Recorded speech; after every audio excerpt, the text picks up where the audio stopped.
मुख्यमंत्री नीतीश जी, आप चुप क्यों हैं? क्यों कुछ नहीं बोल रहे?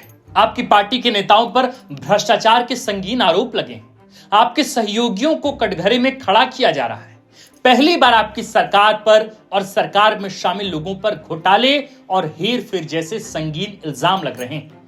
फिर भी आप चुप हैं। क्या आपने नहीं कहा था कि यदि आपके किसी भी नेता पर भ्रष्टाचार के आरोप लगते हैं तो उनसे जवाब तलब किया जाएगा और जरूरत पड़ी तो इस्तीफा लिया जाएगा?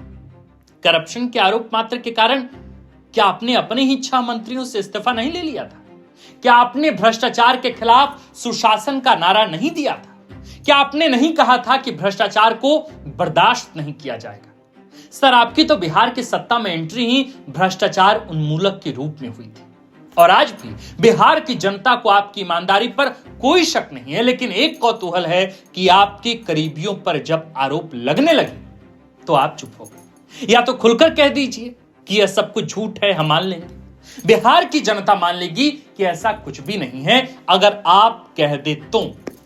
या तो फिर अपने लोगों से पूछिए कि ऐसा क्यों है और जांच कराइए, दूध का दूध पानी का पानी होगा। ऐसी कौन सी मजबूरी है बिहार के मुख्यमंत्री नीतीश जी कि आपने एकदम ही किनारा कर लिया है, जैसे कुछ हुआ ही नहीं, जैसे आपको कुछ पता ही नहीं।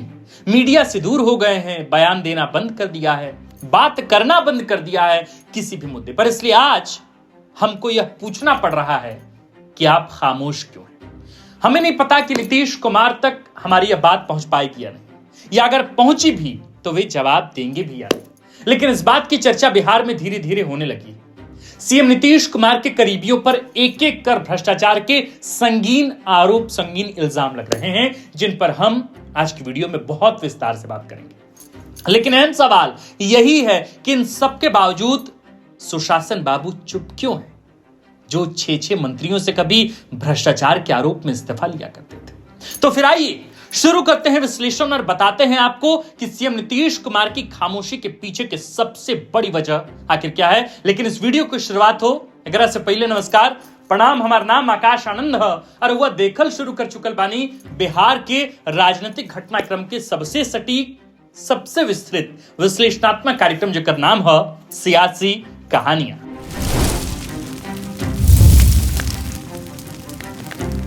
जन स्वराज पार्टी के संस्थापक प्रशांत किशोर ने 19 सितंबर 2025 को पटना में एक प्रेस कॉन्फ्रेंस की, जहां उन्होंने एनडीए सरकार के 4 प्रमुख नेताओं पर भ्रष्टाचार के गंभीर आरोप लगाए। ये नेता थे अशोक चौधरी, मंगल पांडे, सम्राट चौधरी और संजय जायसवाल। पीके ने दस्तावेजों के साथ सबूत पेश किए, जैसे बैंक स्टेटमेंट, जमीन खरीद के रिकॉर्ड और सरकारी फाइल। प्रेस कॉन्फ्रेंस के बाद बड़ी बहस छिड़ी। जदयू के प्रवक्ता नीरज कुमार ने भी जवाब मांगा, काफी बातें हुई, लेकिन किसी भी नेता ने अभी तक इस पर कोई सफाई, कोई स्पष्टीकरण नहीं दी। किसी ने पीके को जवाब नहीं दिया या जनता को जवाब नहीं दिया और प्रदेश के मुखिया, करप्शन के विरोधी नीतीश कुमार ने ना तो कोई एक्शन लिया, न ही कोई बयान दिया। यही नीतीश जिन्होंने 2017 में तेजस्वी यादव पर मात्र आरोप लगने पर आरजेडी से गठबंधन तोड़ दिया था। यही नीतीश जिन्होंने अपने 20 साल के शासन में 6 मंत्रियों से भ्रष्टाचार के संदेह पर इस्तीफा ले लिया था। फिर आज सवाल यही कि नीतीश चुप क्यों है? क्या यह उनकी सेहत की वजह से है या राजनीतिक दबाव है दिल्ली से? बिहार के ग्रामीण कार्य मंत्री अशोक चौधरी पर संगीन आरोप हैं कि उन्होंने और उनके परिवार ने 2 साल में 200 करोड़ रुपए की जमीन खरीदी। पीके ने 5 ऐसे जमीन के सौदेबाजी की लिस्ट बाकायदा दी। 12 मई 2022 को 3.40 करोड़ की जमीन, उसी दिन 8.89 करोड़ की, 20 मई को 3.44 करोड़ की, 14 जुलाई को 7.20 करोड़ की और 18 जुलाई को 15.50 करोड़ की।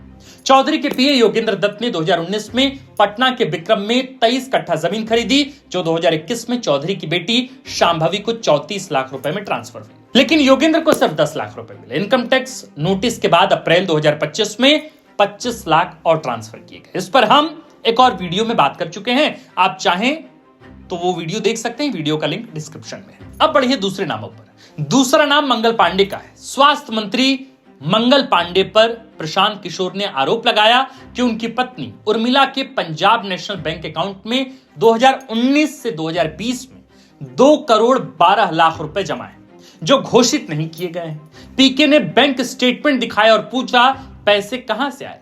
इससे पहले अगस्त 2025 में पीके ने कहा था कि कोविड महामारी के दौरान पांडे ने दिल्ली में 86 लाख रुपए का फ्लैट खरीदा, जिसमें दिलीप जायसवाल ने मदद की। बदले में मंगल पांडे ने जायसवाल के कॉलेज को डीम्ड यूनिवर्सिटी का दर्जा दिया। यह आरोप स्वास्थ्य विभाग के घोटालों से जुड़ी, जहां कोविड किट और दवाओं की खरीद में अनियमितताएं बताई जाती रही। तीसरा आरोप डिप्टी सीएम सम्राट चौधरी पर। प्रशांत किशोर ने कहा कि सम्राट नाम बदलने में माहिर है। पहले नाम राकेश कुमार था, जो बाद में सम्राट हो गया। 1990 के दशक में वे सदानंद सिंह हत्याकांड में आरोपी थे। नकली आयु प्रमाण पत्र से खुद को नाबालिग बताकर 6 महीने में जेल से बाहर आ गए और फिर नाम बदलकर सम्राट चौधरी कर लिया। यह भी आरोप है कि चुनाव के एफिडेविट में उन्होंने यह बात छुपा ली, यानी हत्या के आरोपी रहे लेकिन फिर नाम बदलकर चुनाव लड़ने चले आए। प्रशांत किशोर ने बिहार बोर्ड के रिकॉर्ड दिखाए कि सम्राट चौधरी मैट्रिक में फेल हुए थे और यही आरोप आज जेडीयू प्रवक्ता नीरज ने भी सम्राट चौधरी पर लगाए हैं। सम्राट चौधरी से सवाल पूछा बाकायदा प्रेस कॉन्फ्रेंस करके, वो भी जेडीयू के प्रवक्ता नीरज कुमार ने, और पूछा कि भाई आपने किस विश्वविद्यालय से पढ़ाई की, कम से कम उसकी जानकारी सार्वजनिक तो कर दीजिए। बहरहाल अब हम बढ़ते हैं चौथे आरोप पर। चौथा आरोप संजय जायसवाल पर है। भाजपा सांसद संजय जायसवाल पर फर्जी बिल बनाकर पेट्रोल चोरी का आरोप है। बेतिया मेयर गरिमा देवी ने 14 अगस्त 2024 को चिट्ठी लिखकर पेमेंट रोकने को कहा क्योंकि तेल से ज्यादा बिल बने थे। पीके ने अभी कहा कि संजय जायसवाल ने 10 साल तक फ्लाईओवर नहीं बनने दिया क्योंकि फ्लाईओवर बनने से उनके पेट्रोल पंप की बिक्री कम हो जाती। पांचवा आरोप किस पर है? पांचवा आरोप दिलीप जायसवाल पर। भाजपा प्रदेश अध्यक्ष पर किशनगंज में मेडिकल कॉलेज पर 25 साल से अवैध कब्जा करने का आरोप है। पीके ने जून 2025 में इसका खुलासा किया था। यह आरोप गंभीर है और प्रशांत किशोर ने 21 सितंबर को नीतीश से मांग की कि नेताओं को बर्खास्त करें कैबिनेट से और इन नेताओं को अपनी पार्टी से, बाकी अगर गठबंधन में है तो उनसे भी सवाल जवाब किया जाए। लेकिन नीतीश की चुप्पी हैरान करने वाली है। सवाल उठता है कि यही नीतीश जिन्होंने 2017 में तेजस्वी पर आरोप लगने भर से आरजेडी से गठबंधन तोड़ लिया था, उस समय तेजस्वी ने 48 घंटे में सफाई नहीं दी तो नीतीश ने इस्तीफा मांग लिया। 2005 से 2020 के बीच नीतीश ने 6 मंत्रियों से इस्तीफा लिया। 2015 में मंत्री रामेश्वर राय पर रेलवे घोटाले का आरोप लगा। 2018 में रणजय सिंह पर आय से अधिक संपत्ति और 2020 में जदयू के 2 मंत्रियों पर अनियमितताओं का आरोप लगा। इन सभी केस में नीतीश कुमार ने अपने मंत्रियों से स्पष्ट तौर पर कहा कि आप इस्तीफा दीजिए। नीतीश की जीरो टॉलरेंस नीति ने पूरे बिहार में, पैन बिहार में उनकी ईमानदार वाली छवि बनाए रखी, सुशासन वाली छवि बनाए रखी। लेकिन आज सवाल यही है कि बिहार के मुख्यमंत्री नीतीश कुमार अपने ही मंत्रियों पर और गठबंधन के नेताओं पर लगे आरोप पर चुप क्यों है? क्या सेहत की वजह से वह चुप है? कुछ जानकार कह रहे हैं कि नीतीश की सेहत ठीक नहीं, इसलिए एक्शन नहीं ले पा रहे। नीतीश जी की उम्र 74 साल है और हाल की खबरों में उनकी तबीयत खराब बताई गई है, या फिर क्या कोई राजनीतिक दबाव भी है क्या दिल्ली से? कुछ जर्नलिस्ट यह भी कह रहे हैं कि भाजपा नीतीश कुमार पर हावी है। कई नेता भाजपा के हैं और भाजपा के नेताओं पर एक्शन का मतलब दिल्ली को, बीजेपी को नाराज करना है। एनडीए में बीजेपी का वजन ज्यादा है और सम्राट चौधरी बीजेपी के डिप्टी सीएम है। अगर एक्शन लिया तो गठबंधन की जड़ें हिल सकती हैं। अब दबाव हो या तबीयत में खराबी, लेकिन नीतीश कुमार के तेवर अब बदल गए हैं, नेचर बदल गया है। लेकिन यह पूछे भी तो किससे? वे तो कैमरे पर आते ही नहीं, मीडिया से मिलते ही नहीं। चुनावी नजरिए से यह चुप्पी एनडीए के लिए खतरा बन रही है। बिहार में स्विंग वोटर 20 से 25% माने जाते हैं। ये वही लोग हैं जो जरूरत के हिसाब से वोट करते हैं। इससे या यूं कहें कि इसमें से एक बड़ा हिस्सा है जो लालू को पहले वोट करते थे या किसी और को करते थे, लेकिन नीतीश कुमार की साफ सुथरी छवि के कारण उन्हें वोट करना शुरू किया। ये नीतीश कुमार की ईमानदारी पर भरोसा करते हैं। अगर आरोपों पर सफाई ना आई तो ये स्विंग वोटर छिटक भी सकते हैं। इसका फायदा प्रशांत किशोर को मिल सकता है क्योंकि इस बीच वे ही ईमानदारी को भुना रहे हैं, साफ सुथरी सरकार का वादा कर रहे हैं। नीतीश की चुप्पी बिहार की राजनीति को नया आयाम दे रही है। पीके का हमला एनडीए की कमजोरी उजागर कर रहा है और अगर एक्शन न लिया गया तो सुशासन का नारा खोखला हो जाएगा। इसलिए नीतीश जी, हम तो कहेंगे कि कुछ बोलिए, ना तो सब गड़बड़ हो जाएगी। तो मेरे प्रिय सुधी दर्शकों, इस पूरे मसले पर हम आपका भी राय जानना चाहेंगे।